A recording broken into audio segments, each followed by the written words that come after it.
Paz, irmãos. Hoje, como todas as segundas-feiras, nós viemos orar aqui na mata. Todas as segundas-feiras a gente vem para cá e a gente se coloca aqui em oração e clamor. Clamor da resposta, porque todos nós temos problemas que para nós são impossíveis, mas para Deus nada é impossível. Então a gente vem para cá toda segunda clamar. Querido, eu estava aqui na mata e o Senhor trazia à minha memória uma passagem muito conhecida na Bíblia pelos cristãos, que é a passagem de Betseba. Preste atenção.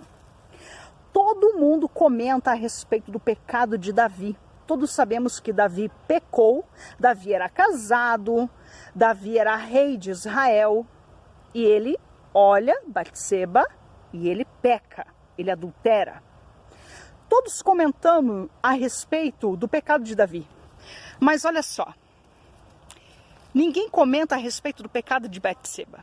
Betseba pecou, ela caiu em adultério com Davi. Betseba era casada. Não era só Davi que era casado, Betseba também era casada.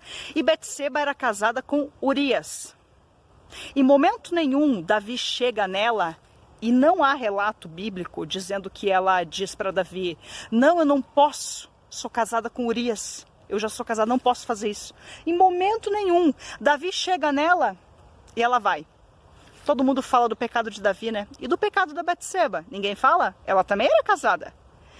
Enfim, Davi manda matar Urias. Pecou mais ainda. Mas não é isso que eu quero falar. A consequência do pecado de Davi, veio rápida. Deus envia um profeta para falar com ele. O profeta conversa com ele. E ali o profeta diz para ele: olha, eu te dou três opções. Davi pagou o seu pecado de forma rápida. Mas a consequência do pecado de Betseba foi vindo ao longo dos anos. Ela se mudou para a casa do rei. Ali na casa do rei ela ficou sendo mais uma das esposas de Davi. E por muitos anos ali ela foi humilhada, ela foi desprezada. Ela era só mais uma das esposas do rei Davi. A humilhação que Betseba passou ao longo de todos aqueles anos, sem ser chamada de rainha, sem ser chamada de nada, ela era a que levou Davi à queda. As pessoas lembravam de Betseba como: a que fez Davi pecar, aquela que fez Davi pecar, aquela que fez Davi cair.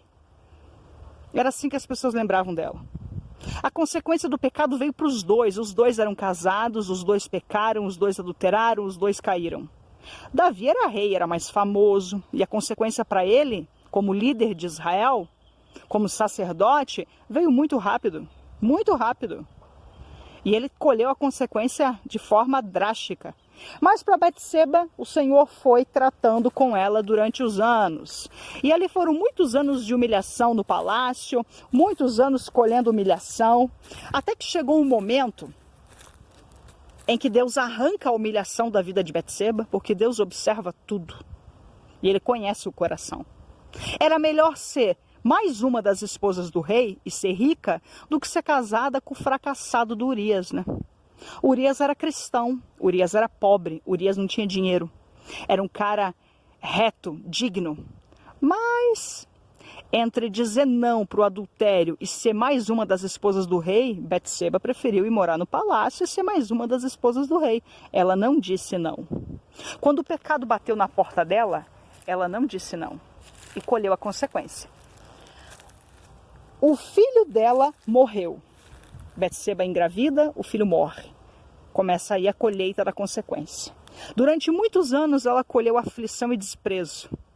Até que chega o dia que o rei Davi morre e o filho dela, Salomão, herda o trono. E aí o Senhor arranca da vida de Betseba a humilhação. E ela passa a estar ao lado do rei, que era o filho dela, Salomão. E ela passa a ser a mãe do rei. A rainha, mãe do rei, passa a ser mãe do rei de Israel. Olha só aonde ela chegou. E sem falar que Salomão foi o homem mais inteligente, mais sábio do mundo. Nunca houve e nunca haverá ninguém tão sábio quanto Salomão. Existe um tempo determinado para todas as coisas. Existe queda, existe tropeço, existe erro, existe falha. Mas não é o teu pecado, não é a tua queda, não é o teu erro que tem que levar você ao fracasso. Para tudo tem um tempo. Se existe tempo para humilhação, também existe tempo para honra. E se a honra chegou na vida de Betseba, que pecou e levou Davi a pecar, a honra também vai chegar na sua vida. Pode ter certeza, como o céu é céu, como Deus é Deus. Se houve um tempo de humilhação na tua vida, os humilhados serão exaltados. Haverá um tempo de honra na tua vida. Pode ter certeza, não há pecado que Deus não visite. Não há lugar onde Deus não entra. Existe a câmara. A câmara é o quarto, se diz câmara em italiano. E existe a recâmara, que é a cama. Deus entra onde você não entra. Deus vê aquilo que você não vê. Quem está traindo você pelas costas, quem está apunhalando você, quem está falando mal de você, quem está te difamando, quem está dizendo coisas ao teu respeito, quem está te humilhando, quem sabe você tenha sofrido um duro golpe, um golpe muito profundo. Talvez você tenha passado por um divórcio, talvez você esteja passando por um desemprego, talvez você esteja enfrentando problema com drogas dentro da sua própria casa, com seus filhos. Eu não sei qual é a área que o diabo tem golpeado a tua vida, mas eu sei que se você está nesse momento colhendo um tempo de humilhação, prepara-te, porque também vai chegar um tempo de honra na tua vida. E eu venho aqui nessa tarde para profetizar para você. Se Deus visitou o pecado de Davi, Deus também visitou o pecado de Betseba. Davi teve consequências drásticas, Betseba também colheu consequências ao longo de muitos e muitos e muitos anos sendo humilhada. Quem era Betseba? A que levou Davi à queda. Mais uma das esposas de Davi, a que fez Davi cair. Era assim que Betseba era lembrada. Mas chegou o tempo da honra para Betseba. E como chegou para Betseba, vai chegar para você. Eu profetizo na tua vida que dentro de poucos minutos no mundo espiritual, dentro de pouco tempo na terra, o Senhor vai te honrar. O Senhor vai te levantar. O Senhor vai honrar a sua vida e a sua fé. Creia em Deus. Aquele que acredita em Deus, aquele que deposita sua confiança em Deus, não será envergonhado, não será abalado. Deus é com você. Se ele honrou Betseba, colocou o filho de Betseba para reinar em Israel, Salomão. Se ela ficou ao lado do filho, Davi morreu e ela continuou. Davi morreu, ela continuou. Preste atenção. Existe tempo de honra e é chegado um novo tempo de Deus para a tua vida. Pega isso aqui para você. É chegado um novo tempo de Deus para a sua vida. Chega de queda, hora de levantar, hora de Deus te honrar. Em nome de Jesus, querido, recebe essa palavra. Gostou? Compartilhe. Gostou? Compartilhe. Tem mais alguém que precisa ouvir isso hoje. Deus te abençoe. Eu sou a pastora Geise e a gente está aqui no Vale de Oração à Voz Profética. Essa mensagem vai estar lá no YouTube, A Última Chamada, no grupo no Facebook, A Última Chamada. Também tem a página no Facebook, A Última Chamada. Faça parte, edifique vidas, semeie a palavra de Deus.